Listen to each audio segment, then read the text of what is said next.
Assalamualaikum warahmatullahi taala wabarakatuh.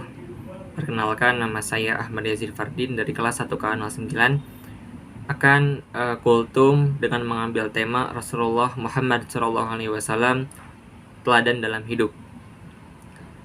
Rasul adalah manusia ciptaan Allah yang mempunyai tugas untuk menyebarkan agama Allah.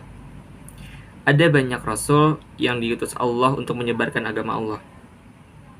Imam Ahmad meriwayatkan hadis dari Abi Dzar radhiyallahu taala anhu bahwa Rasulullah SAW ketika itu ditanya mengenai berapa jumlah para nabi. Kemudian beliau menjawab, jumlah para nabi adalah 124.000 nabi, sedangkan jumlah Rasul adalah 315. Sementara At-Tirmizi meriwayatkan hadis dari Abi Dzar radhiyallahu taala anhu juga menjelaskan bahwa Rasulullah SAW menjawab demikian. Jumlah para nabi itu adalah 124.000 nabi, sedangkan jumlah Rasul adalah 312. Jumlah nabi yang mendapatkan gelar ulul azmi adalah ada 5, yaitu Nabi Nuh alaihissalam, Nabi Ibrahim alaihissalam, Nabi Musa alaihissalam, Nabi Isa alaihissalam, dan Nabi Muhammad sallallahu alaihi wasallam. Karena semua nabi dan rasul bisa kita jadikan suri tauladan, termasuk nabi kita, Nabi Muhammad SAW. Dalam sejarah agama Islam, rasul terakhir yang diutus oleh Allah Subhanahu wa taala adalah Nabi Muhammad SAW. Oleh karena itu, apabila setelah Nabi Muhammad SAW wafat, lalu ada seseorang yang mengaku bahwa dirinya adalah seorang rasul atau bahkan nabi, maka umat dapat melakukan penolakan dan menganggap orang tersebut sebagai orang yang merusak agama. Di dalam Al-Quran dijelaskan tentang suri tauladan Nabi Muhammad SAW. Di Quran surat Al-Ahzab surat ke-33 ayat 21. A'udzu billahi minasyaitonir rajim. Bismillahirrahmanirrahim. Laqad kana lakum fi rasulillahi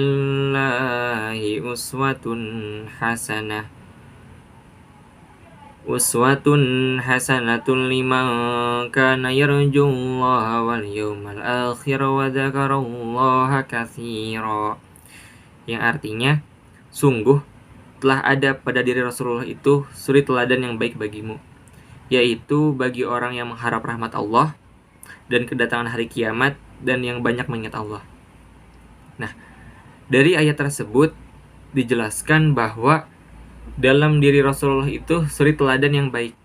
Untuk siapa? Untuk orang yang mengharap rahmat Allah dan mengharap kedatangan hari kiamat dan juga untuk banyak mengingat Allah.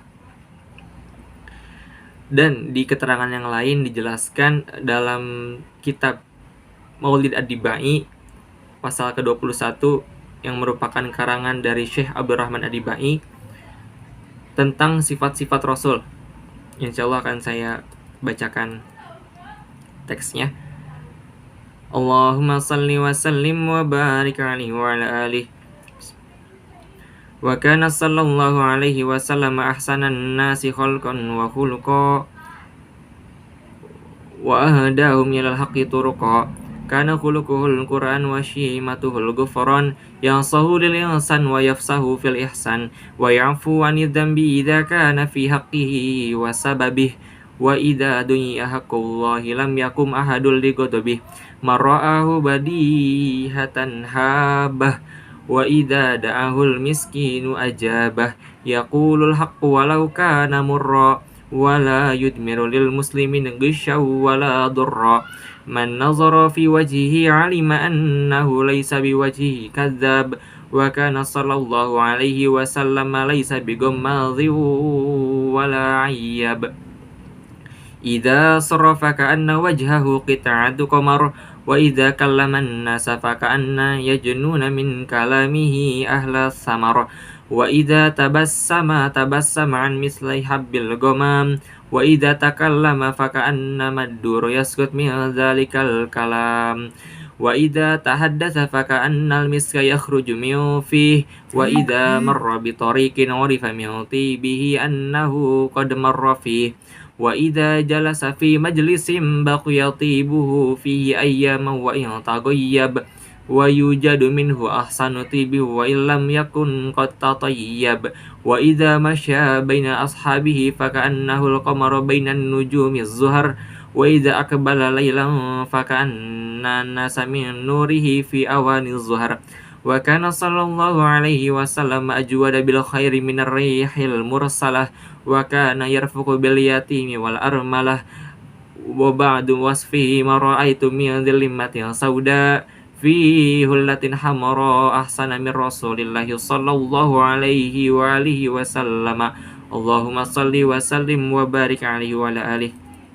Nah, yang berartinya adalah Nabi Muhammad adalah sebaik-baik manusia dalam penciptaan dan budi pekerti, dan orang yang paling suka memberi petunjuk ke jalan yang benar.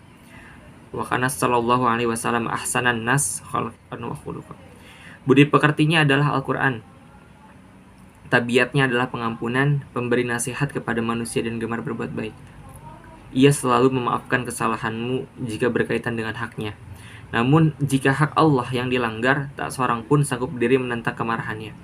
Sama dengan soal yang tadi, bahwa ketika kita akhlak kita terhadap orang yang berbeda keyakinan terhadap kita, jika itu memang haknya beliau atau haknya kita yang dilanggar, kita maafkan. Tetapi jika memang hak Allah yang dilanggar, kita harus melawannya.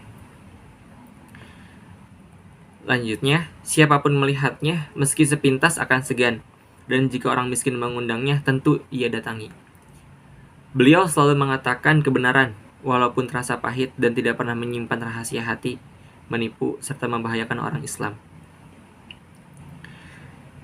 Siapapun yang melihat wajahnya akan segera tahu bahwa beliau bukanlah seorang penipu, bukan pula seorang pengumpat dan pencela.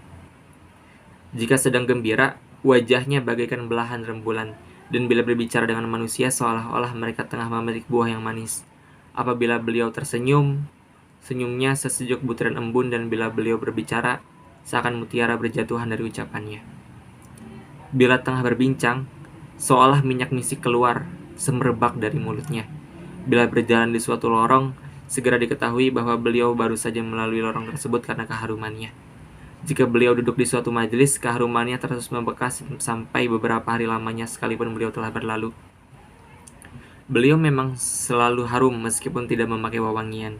Ketika berjalan di antara sahabatnya, beliau laksana bulan di antara bintang-bintang yang bergemerlapan. Dan bila berjumpa dengannya di malam hari, pancaran cahayanya membuat orang-orang seolah tengah berada di siang hari. Dan Nabi SAW adalah orang yang paling pemurah, meski dibandingkan dengan angin yang berembus. Beliau juga selalu berkasih sayang terhadap anak yatim dan para janda. Sebagian orang yang menceritakan beliau berkata, belum pernah kulihat seseorang yang berambut hitam, berpakaian merah, dapat melebihi ketampanan Rasulullah SAW. Dalam keteladanan Rasul, semuanya jika kita ikuti dengan niat mengikuti Rasul, maka akan bernilai ibadah. Dan amat sangat rugi jika kita tidak melaksanakannya. Nah, hukumnya adalah sunnah. Kita mengikuti anjuran dari Rasulullah SAW. Rasulullah berkata ini kita lakukan, Rasulullah melakukan seperti ini kita lakukan, termasuk sunnah. Dalam melaksanakan ibadah kita kepada Allah Subhanahu wa Ta'ala, sudah tentu kita diperlukan contoh baik dalam segi tata cara ataupun dalam segi hukum dalam menjalankannya. Kita manusia bisa mengetahui mana yang diwajibkan, diperbolehkan, yang tidak disukai, dan bahkan diharamkan oleh Allah Subhanahu wa Ta'ala. Melewati siapa?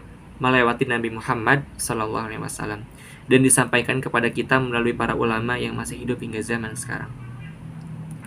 Dan dengan rasa syukur kita terhadap Rasulullah sebagai Rasul kita dan juga para ulama yang membawa dan mengajarkan kepada kita, kita harus mengamalkan dan meneladani Rasulullah mulai dari ibadahnya, keyakinannya kepada Allah Subhanahu wa Ta'ala, dan keteguhannya dalam membela agama Islam. Tidak harus yang susah, bisa memulai dari hal yang kecil, karena di dalam Islam semuanya sudah diatur, tinggal kita manusia yang bisa memilih antara melaksanakannya atau tidak melaksanakannya. Mungkin hanya segitu yang bisa saya sampaikan. Kurang lebihnya mohon maaf. Wa'afu minkum. Wassalamualaikum warahmatullahi taala wabarakatuh.